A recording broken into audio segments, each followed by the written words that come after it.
오순절 날이 이미 이름에 그들이 다 같이 한 곳에 모였더니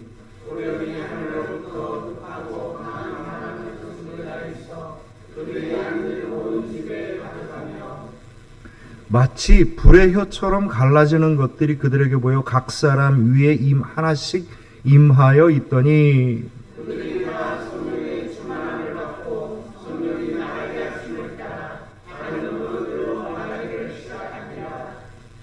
그때 경건한 유대인들이 천하 각국으로부터 와서 예루살렘에 머물러 있더니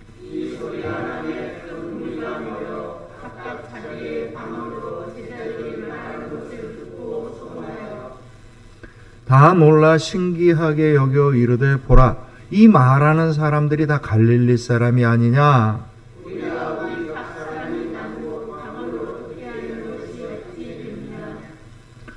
우리는 바데인과 메데인과 엘람인과 또 메소포타미아 유대와 갑바도니아 본도와 아시아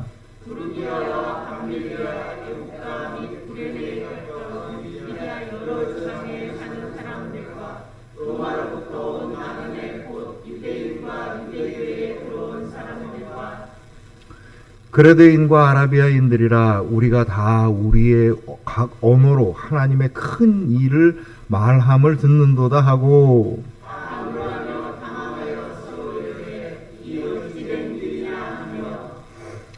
우리 함께 읽습니다. 또 어떤 이들은 조롱하여 이르되 그들이 세술에 취하였다 하더라. 아멘.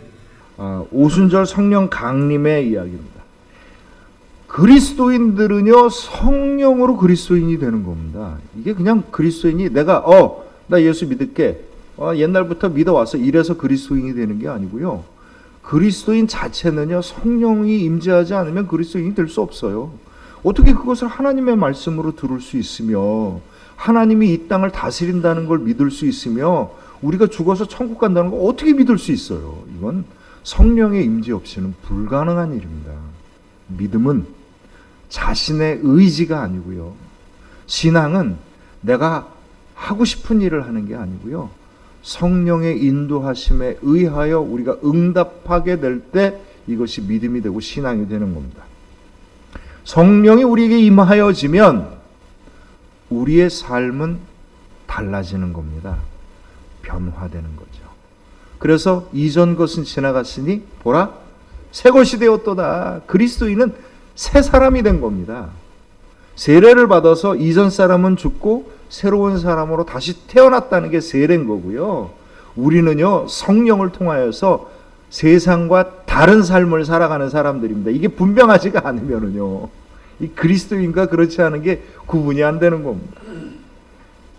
그래서 성령이 임재가 되면 반드시 무엇이 일어나냐면 변화가 일어납니다. 변화가 일어나는 거예요. 달라지는 겁니다. 성령이 임재하면 달라지는 거예요. 뭐가 달라지? 뭐가 달라지? 세상에서 달라지는 게 있다면 뭐가 달라지는 겁니까? 머리 깎으면 멋져 보이는 거고요. 옷을 싹 바꾸면 괜찮아 보이는 거고 겉에 있는 모습이 바뀌는 게 세상에서의 변화입니다. 세상은 안으로 변하는 것을 알 수도 없거니와 이해할 수도 없고 그것을 인정하지도 않습니다. 그런데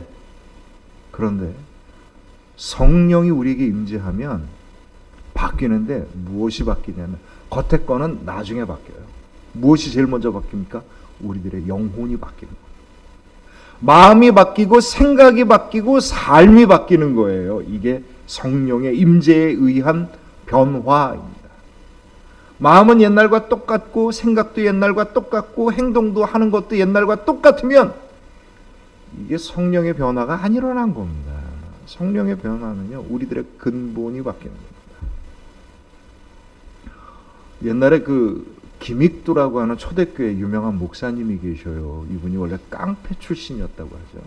깡패 출신인데 한 번은 이제 부흥의 집회를 인도하기 위해서 이렇게 쭉 산으로 올라가는데 누구랑 같이 올라갔답니다. 근데 기운이 좋고 힘이 세니까 씩씩하게 딱 올라가서 산 중턱에 딱 앉아갖고 이렇게 쉬고 있는데 뒤에 오는 사람이 뭐가 뭔지 이게 약간 술을 먹어서 그런지 약 올라갖고 와가지고 막 패드래요. 두드려 패드려. 건방지게 나보다 먼저 올라간다. 근데 한참 맞다가 다 끝나니까 김익두 목사님이 그랬다고 그러죠. 형님 다 뺐습니까? 그러면서 하는 얘기가 예수는 내가 믿었는데 복은 당신이 받는군요. 그 얘기가 뭐냐면 이 사람이 눈이 휘둥글레져가지고 그랬더니 내가 김익두라는 사람이요. 그랬더니 이 사람이 깜짝 놀라고 소문난 깡패니까 살려달라고. 괜찮아요. 예수는 내가 믿고 복은 당신이 받는 거예요. 그러고 넘어갔습니다. 그랬더니 이 사람이 부흥회까지 쫓아와갖고 예수를 믿었다고 합니다. 변하는 겁니다. 변하는 거예요. 근데 변하는 게 그 성격이 바뀐다? 그거는 좀 아닌 것 같아요. 스타일이 바뀐다? 그것도 아닌 것 같습니다. 그러니까 뭐 성령을 받아갖고 갑자기 차분했던 사람들이 길길이 뛰기 시작한다 뭐 이런 건 아닌 것 같고요. 급한 성격이 갖고 있는 사람이 갑자기 차분해진다 뭐 이런 것도 아닌 것 같아요. 바뀌는데 무엇이 바뀌냐면 삶의 방향이 바뀌는 겁니다. 옛날에는요, 비관적으로 살던 사람이 소망이 가득한 사람으로 바뀌는 거고요. 옛날에는 부정적이었던 사람이 긍정적으로 바뀌는 거고요. 옛날에는 미움이 가득했던 사람이 사랑이 가득한 사람으로 바뀌는 거죠. 우리의 변화는 어디에 있는 거냐면 우리의 영과 혼과 육의 변화입니다. 마음과 생각과 삶이 바뀌는 겁니다. 주님이 우리에게 주시기를 원하는 그 은혜의 방향으로 바뀌는 거고요. 주님이 인도하기를 원하는 축복의 길로 내 삶이 바뀌는 거죠. 이게 변화입니다. 성령의 임재가 있으면 변화된 겁니다. 근데 이 변화는 나는 원하지 않았는데 성령이 강제로 날 끌고 갔어요. 이거는 극단적인 고백인 거지 이게 진짜는 아닙니다. 왜 그러냐면 여러분 성령은 믿음에 응답하시는 하나님의 은혜인 거지 이게 내 믿음과 아무 관련 없고 내 생각과 아무 관련 없이 나를 이렇게 개 끌듯이 목줄에다 잽고 그렇게 끌고 가는 게 아닌 겁니다. 성령의 변화는 내 간절한 기도 가운데 일어나는 하나님의 은혜이며 능력인 겁니다. 예수님의 제자들이 기도를 해요. 기도를 막 합니다. 왜 기도했겠습니까? 무엇을 기도했겠어요? 내 힘으로 안 되니까 기도하는 거예요. 내 능력으로 안 되니까 기도하는 겁니다. 뭐 기도가 그렇게 말하고 싶어갖고 이렇게 주절주절 떠드는 게 아닙니다. 이거 수다 떠는 거 아니에요. 기도는요, 내 힘으로 안 되니까 하나님을 요청하는 겁니다. 주님, 내가 간절히 바라옵니다. 나를 도와주옵소서. 이렇게 이야기하는 거지. 기도는 나의 소망이 있으나 능력이 없음을 주님께 고백하는 거고요. 나의 소망 가운데 하나님이 임재하여 주시기를 간구하는 겁니다. 그래서 기도가 하나님, 내가 이걸 원하오니 나에게 주옵소서라고 이야기할 때 가장 근본이 되는 건 뭐예요? 성령의 변화는 우리의 겉의 변화가 아니라 핵심이 어디 있습니까? 우리의 속의 변화예요. 영혼의 변화입니다. 하나님을 향하여 소망을 열 때 무엇이 함께 결단되어져야 되냐면 내 영혼이 함께 결단되어져야 되는 겁니다. 기도를 하면서 내 믿음이 분명해지는 거고요. 기도를 하면서 내 사랑이 넘쳐나는 거고요. 기도를 하면서 내 섬김이 분명해지는 겁니다. 이게 기도인 거예요. 주님을 향하여서 기도합니다. 아예 그냥 이 상태로 지내게 해주세요. 이게 무슨 기도가 필요하겠어요? 기도는 뭐 때문에 하는 겁니까? 변화되기를 원합니다. 달라지기를 원합니다. 이게 기도인 겁니다. 많은 사람들이 기도를요, 손에 움켜쥐려고 해요, 결과를. 내 손에 움켜쥐는 게 기도의 결과가 아니고요, 내가 변하는 게 기도의 결과인 겁니다. 왜냐하면 하나님께서 나를 변화시켜서 내 모든 걸 변화시키는 거지, 내 주변에 있는 물건들을 변화시켜서 나를 변화시키는 게 아닌 거거든요. 이게 성령의 역사예요. 성령의 역사는 물건을 통해서 나타나는 게 아니라 내 믿음을 통해서, 내 영혼을 통해서, 내 삶을 통해서, 내 고백을 통하여서, 나의 헌신을 통하여서 변화되는 하나님의 능력인 겁니다. 세상의 변화는 물질적이에요. 나하고 관련이 없습니다. 그 사람이 아무리 멋진 차를 타고 좋은 집에 살고 높은 지위에 있어도 그 사람 속도 그렇다고 생각할 수 없습니다. 온갖 타락한 영혼과 쓰레기 같은 마음이 그 안에 있을지도 모르잖아요. 그걸로 알 수 없어요. 그런데 세상은 겉에 있는 물질로 그 사람을 판단합니다. 그리고 사람들은 내가 변했어 라고 하는, 옛날과는 다른 삶을 살아 라고 하는 것, 내가 뭘 갖고 있어 라고 증명을 하기를 원해요. 그런데 천국에서는요, 하나님 나라에서 가장 핵심은 뭐냐면 우리들의 영혼과 삶 자체가 바뀌는 거예요. 남은 거는 주님의 은혜대로 살고 있기 때문에 염려 없이 나아가는 겁니다. 우리 안에는 두 명의 사람이 있어요. 바울의 고백에 의하면 로마서 7장을 읽어보면 우리는 겉사람이 있고 또 뭐가 있습니까? 속사람이 있지요. 겉사람은 세상에 길들여진 사람인 거고, 속사람은 하나님이 주신 순전한 영혼인 겁니다.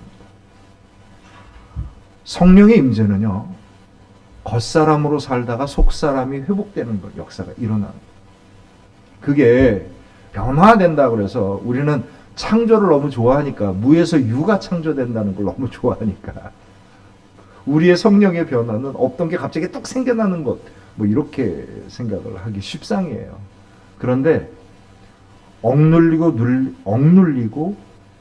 감춰져 있고 약하고 짓눌렸던 것들이 회복되어지는 역사가 일어나는 것, 이게 성령의 역사의 가장 근본인 겁니다. 조바니노 가레스키의 소설 가운데 이런 얘기가 나와요. 어떤 시골 마을에 청년 화가가 이 마을이 너무 이뻐갖고 그림을 그리러 갔어요. 근데 이제를 이렇게 놓고서 이제 그림을 그리니까 시골 사람들이 얼마나 신기해요. 오며 가며 그림을 보는데 놀란 겁니다. 와, 어떻게 이렇게 똑같을 수 있지? 어떻게 이렇게 잘 그릴 수 있지? 시골 사람들이 놀래갖고 쳐다보다가 이 얘기가 쭉 퍼지니까 성당에 있는 신부님이 와서 봤어요. 그랬더니 정말 그림을 잘 그리는 거예요. 잘 됐다. 우리 시골 마을에 성당이 있는데 벽화가 이게 다 이렇게 없어져가지고 성모 마리아의 미소라고 하는 벽화를 그려줬으면 좋겠다. 이렇게 부탁을 한 거예요. 그랬더니 청년이 그러죠. 이제 자기가 그리는 게 일이니까 그러죠. 막상 그리려고 하니까 마리아의 그 아름다운 미소를 자기가 도저히 그릴 자신이 없는 거예요. 그게 자기가 이제 기억을 더듬는 거죠. 기억을 더듬고 자기가 경험한 미소 중에서 가장 온화하고 거룩하다고 생각하는 여인의 미소를 생각해 본 겁니다. 그래서 그 여인을 모델로 성모 마리아를 그린 거죠. 그랬더니 마을 사람들이 그냥 다 놀란 거예요. 와, 어떻게 이런 미소가 나올 수 있느냐.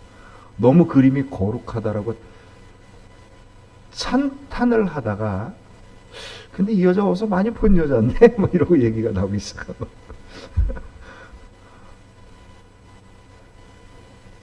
알고 봤더니 이웃집 마을에 있는 어떤 여자가 이 청년 화가가 너무 좋아가지고 매일 와가지고 이렇게 챙겨주고, 먹을 것도 챙겨주고 이것도 챙겨주고 그런데 이 청년이 이때까지 본 여인의 미소 중에 이 여인의 미소가 가장 좋았던 겁니다. 가장 온화하고 가장 사랑스럽고 깊은 마음이 담겨져 있어서 그 여인을 미소를 모델로 그림을 그린 거예요. 근데 마을 사람들이 수군거리기 시작했어요. 그 여자의 성질 나쁜 애로 소문난이 아니라 욕자라고 막 논란이 벌어진 거예요. 어떻게 마리아 그림에 욕쟁이 여자가 모델이 됐다고 할 수 있느냐, 그리고 논란이 벌어진 거예요. 물었어요. 무슨 의도로 그 성질 나쁘고 욕자라는 여자를 모델로 성모 마리아를 그린 거예요? 모욕하려는 거냐 했더니 아니라고. 그게 아니라고.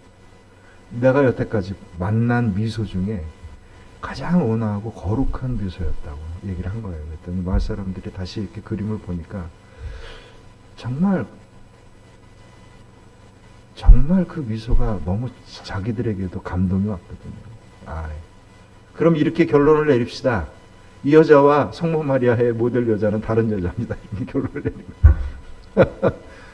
우리의 모습이 다 똑같지 않아요. 우리의 모습이 다 똑같지 않습니다. 우리의 모습이 어떤 사람에게는 이런 모습으로 보여지고 어떤 사람에게는 이런 모습으로 보여집니다. 여러분들이 저를 어떻게 만나셨는지 모르지만 우리 집사람은 두 모습을 다 봤거든요. 제가 거짓말을 못합니다. 근데 처음 보는 사람들은 얼마든지 속일 수 있어요. 내가 보여주고 싶은 모습만 보여주면 되는 거니까. 제일 힘든 관계가 어떤 관계냐면 속속들이 아는 관계가 제일 힘들어요. 왜냐하면 숨길 수가 없잖아요. 우리는 여러 가지 모습이 있는데 성경에서는 이걸 두 모습으로 정리를 합니다. 하나의 모습은 뭐냐면 세상에 살아가면서 길들여진 나의 모습입니다.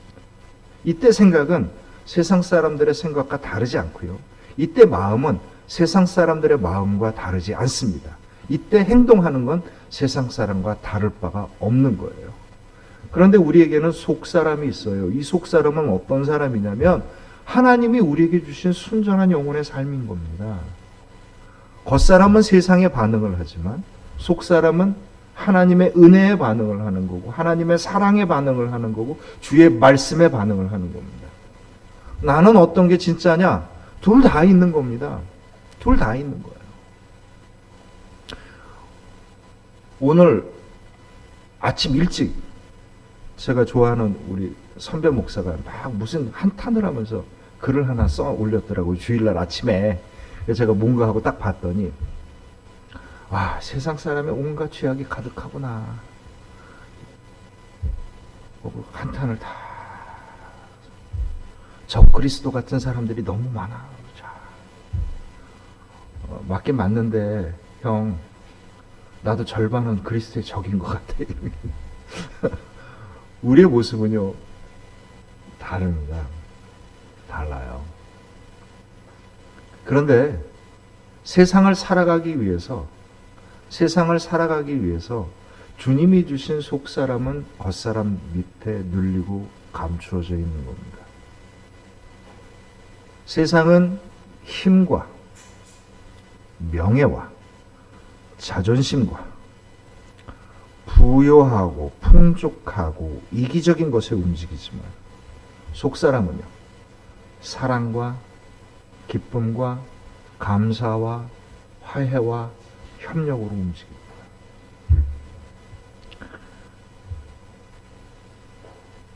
많은 사람들이 이야기를 해요. 복음의 말씀을 이야기를 하면 정상적인 사람이라면 이렇게 얘기할 겁니다. 에이, 그게 어떻게 가능해? 비현실적이야.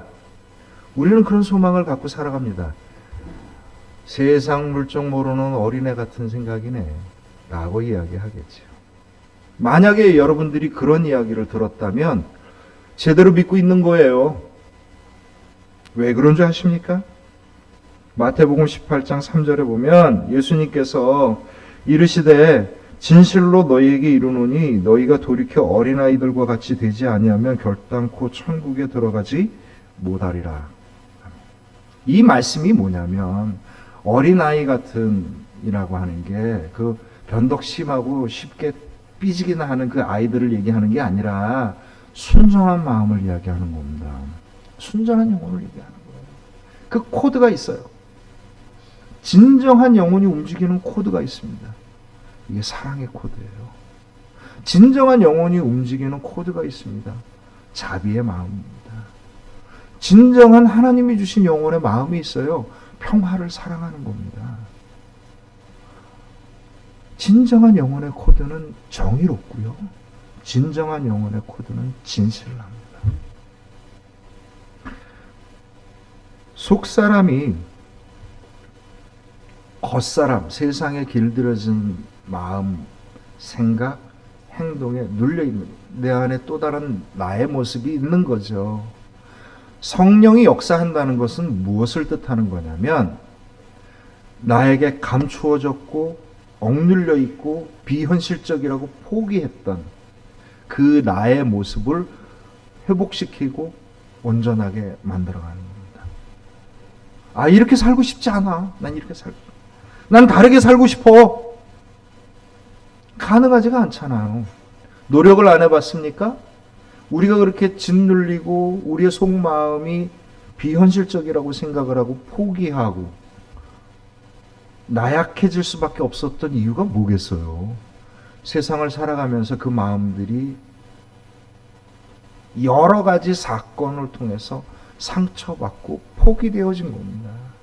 저절로 이루어진 게 아니에요. 이게 뭐 처음부터 나눠져 있었겠어요? 우리가 속마음을 갖고 살아가다가 세상을 만났더니 이리저리 터지면서 겉마음이라는 게 겉사람이라는 게 생겨난 거죠. 겉사람이 생겨난 겁니다. 우리의 속마음이 그렇게 찌들어 있고 눌려 있었던 이유는 어디에 있는 거냐면 우리가 살아오면서 겪었던 수도 없이 많은 사건들과 상처들 가운데 있는 겁니다. 성령이 임재한다는 건 그래서 주님이 나에게 주신 영혼의 소리를 따라 살기 어렵습니다. 이렇게 따라 살게요 라고 하는 죄악의 길에서 주님의 은혜를 믿고 주님의 능력을 믿고 주님의 가르침을 따라 살겠습니다 라고 하는 새로운 삶으로 바뀌어 나가는 것, 이게 성령의 임재 사건인 거고요. 이게 그리스도인이 되는 겁니다. 예수님의 제자들의 오순절 성령 사건으로 우리 들어올게요. 예수님의 제자들이 예수님의 복음의 말씀을 잘 들었습니다. 그래서 복음서가 쓰여졌지요. 예수님의 가르침을 들었잖아요. 바울의 서신들은 그 가르침이 무엇인지를 설명하는 거고 예수님의 진짜 가르침은 다 어디에 있습니까? 복음서에 있는 거예요. 들었잖아요. 복음을 그것도 생생한 오리지널 사운드로 들은 겁니다. 게다가 제자들은요, 예수님의 부활을 경험합니다. 부활한 예수님을 만났어요.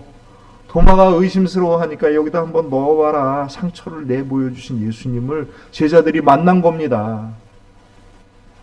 그런데도 제자들은요, 예수님의 명령을 따를 수 없었던 겁니다. 너희들이 예루살렘과 온 유다와 사마리아와 땅끝까지 가서 내 증인이 되라 라고 하는 걸 못하는 겁니다. 뭐가 부족한 거야? 내가 만약에 예수님을 직접 만나서 했었으면요, 아마 지금보다 훨씬 더 길길이 뛰지 않았을까 싶긴 한데 안 되는 겁니다. 왜 그런 걸까요? 왜 제자들이 도대체 뭐가 부족해서 그들의 상처와 그 상처로 길들여져 있는 겉사람이 다스리고 있었기 때문이에요. 이유는 그거 하나입니다. 그래서 예수님께서 말씀하십니다. 내 증인이 되리라 라고 하기 전에 뭐라고 얘기합니까? 오직 성령이 너희에게 임하시면 너희가 무엇을 받아? 권능을 받아 예루살렘과 온 유다와 사마리아와 땅끝까지 이르러 내 증인이 되리라. 무엇이 임하면? 오직 성령이 임하면 너희가 권능을 받아 내 증인이 되리라. 내가 예수님을 믿어서 증인 되겠습니다. 멋진 이야기지만 이건 불가능한 이야기입니다. 성경의 말씀대로 이야기를 하면 성령이 우리에게 임하시면 우리가 권능을 받아 증인이 되는 겁니다. 제자들이 어떤 사람들입니까? 오늘 말씀에도 보면 저 사람들 갈릴리 사람들 아냐? 이 갈릴리 사람들이라는 거는요, 굉장히 무시가 담겨 있는 거예요. 갈릴리는요, 순수한 유대인 혈통으로 보면은 혼혈 혈통에 가까워요. 그러니까 갈릴리 사람들은 족보를 얘기를 해도 너희들 유대인, 이게 정작 유대인 맞아? 이게 순수한 우리 유대인 혈통 맞아? 라고 의심을 받는 지역의 사람들인 거예요. 갈릴리 지역이라는 게 그런 지역입니다. 갈릴리 지역은요, 부자들은 다 거의 대부분 예루살렘에 살아요. 갈릴리 땅들은 대부분 다 예루살렘 사람들이 갖고 있어요. 그 사람들은 소작농이거나 아니면 주인 배 빌려가지고 고기 잡는 가난한 어부들 같은 사람들밖에 없습니다. 당연히 사회적 지위가 낮고요. 순수한 유대인으로 혈통을 의심받고 그런 환경에서 좋은 공부를 할 리가 절대 없고요. 그들은 가난하고 무식한 사람들, 이게 갈릴리 사람들이라는 말에 담겨져 있는 뜻이에요. 저 사람들 갈릴리 사람들 아니야? 이걸 우리식의 언어로 바꾸면 저 사람들은 정말 가난하고 무식하고 학력도 없고 사회적으로 천하고 그런 사람들 아니야? 경멸의 뜻이 담겨있는 이야기입니다. 이 이야기가. 예수님을 전하는데 갈릴리 사람들 아냐라고 이야기하는 이야기를 당연하게 이야기할 정도면 그들의 삶은 어떻겠어요? 어디를 가든지 어느 곳을 가든지 간에 그런 이야기를 들은 겁니다. 뭐 얘기하다 아유 됐다 네가 뭐 그런 얘기 간다 이런 것과 비슷한 이야기입니다. 가난했기 때문에 받았던 상처, 사회적 지위가 낮아서 받았던 상처, 학력이 낮아서 받은 상처, 온갖 멸시와 상처가 그들 안에 뒤엉켜 있습니다. 왜 예수님의 복음을 전하고 싶지 않았었겠어요? 그들의 마음이 얼마나 뜨거웠습니까?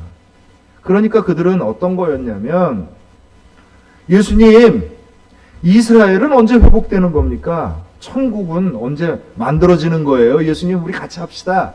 근데 예수님이 갑자기 하늘로 훌쩍 떠나시면서 그들을 두고 떠났어요. 제자들은 주님이 해주세요. 우리는 그냥 따라만 갈게요. 그게 좋지 않겠습니까? 근데 예수님이 갑자기 그 얘기를 듣는 순간 그때가 언제인지 니들이 어떻게 알겠냐? 나도 모른다. 알 거 없어. 다만 너희들은 천국의 증인이 되고 천국을 만드는 자가 되라. 그러고 올라가신 겁니다. 그때 마지막으로 올라가시면서 하신 말씀이 뭡니까? 오직 성령이 너희에게 임하시면 너희가 권능을 받아 그 일들을 하게 되리라. 이야기를 하고 가신 겁니다. 제자들이 복음을 몰라서 전하지 않은 게 아니고요. 복음을 경험하지 않아서 전하지 않은 거고요. 부활한 예수님을 몰라서 전하지 않은 거고요. 부활한 예수님을 경험하지 않아서 전하지 못한 게 아닙니다. 제자들을 가로막고 있었던 건 다른 이유가 아니에요. 본인들입니다. 내가 이 말을 어떻게 해? 자기 친한 사람이면 얘기했겠죠.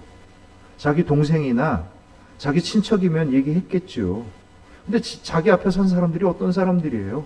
세계 각국에서 몰려온 사람들입니다. 세계 각국에서 올 정도가 되면 큰 부자들이에요. 부자가 아니면 그런 여행을 할 수가 없거든요. 보통 똑똑하고 보통 사회적 지위가 있고 돈이 많고 학식이 없는 사람들이 예루살렘에 와가지고 거기서 제사 드리지 않아요. 한 해에 수십만 명씩 몰려드는데 그 수십만 명씩 몰려드는 사람 그 누구도 갈릴리 사람들이었던 예수님의 제자들보다 못한 사람이 없었습니다. 그런데 말도 못 알아듣는 사람들한테 이야기한다고? 이게 가능하겠습니까? 불가능하죠. 비현실적인 이야기입니다. 그런데 제자들이 기도합니다. 무엇을 믿고? 약속의 말씀을 믿고 기도합니다. 그들은 꿈을 꿉니다. 그들은 꿈을 꿉니다. 내가 그들에게 주께서 주신 이 놀라운 은혜의 이야기를 하리라. 그들이 발목을 잡았던 건 뭐예요? 사회적인 지위, 학력, 경제적인 부, 이런 것들이 본인들이 받았던 상처들이 그들을 붙잡고 있는데 자기 속마음은 정말 주님의 은혜를 전하고 싶었거든요. 기도합니다. 주님, 나를 도와주소서. 주님, 우리를 도와주소서. 주의 말씀에 순종하여 주의 말씀을 이루기를 소망하나이다. 주님, 우리를 도와주소서. 이게 성령 임재의 기도입니다. 그때 성령이 임하셨어. 확인해야 되잖아요. 이게 내가 외국어가 되는지 안 되는지. 자, 내가 얘기할 테니까 영어로 들리는지 봐라. 그렇죠? 아니, 그 짧은 시간에 영어를 확 배워갖고 무슨 전치사, 부정사 이런 거 다 배울 리는 없을 거고, 문법의 오형식 이런 거 배웠을 리는 없을 거고, 성령이 딱 임재하였는데 그들이 영어를 얘기했겠어요? 자기 얘기를 한 겁니다. 자기 얘기를 하는데 그 언어가 뭘로 바뀐 거예요? 그들이 알아들을 수 있는 언어로 바뀐 거예요. 그런데 성령이 임재하셔서 마음이 뜨거워졌습니다. 어떻게 합니까? 자, 내가 얘기할 테니까 들어봐. 너 영어로 들리는지 프랑스어로 들리는지 한번 들어봐. 아니요. 성령이 임재하니까 나갑니다. 그리고 성령의 인도하신 대로 이야기합니다. 이게 성령의 역사입니다. 그때 하루만 일어난 역사라고요? 아니요. 성령의 역사가 본래 그런 겁니다. 우리가 그리스도인이 되지 못하는 거는요, 우리가 그리스도인이 온전하게 되지 못하는 이유는 대부분 나 때문이에요. 다른 이유 때문이 아닙니다.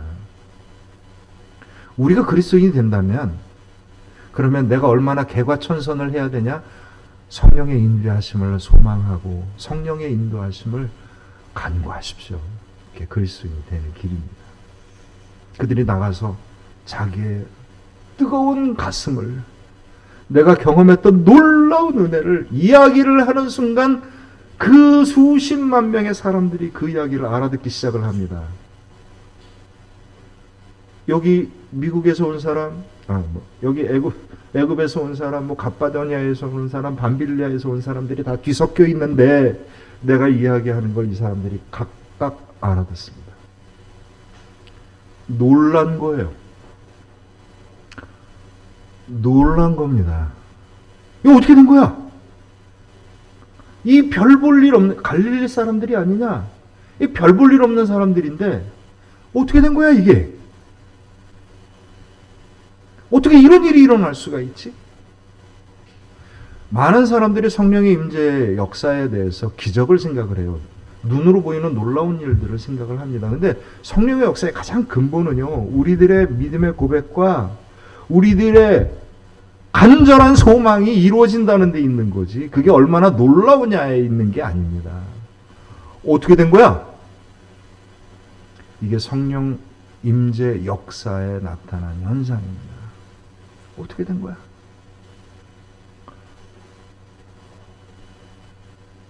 주님께서 우리에게 성령을 주길 원하십니다.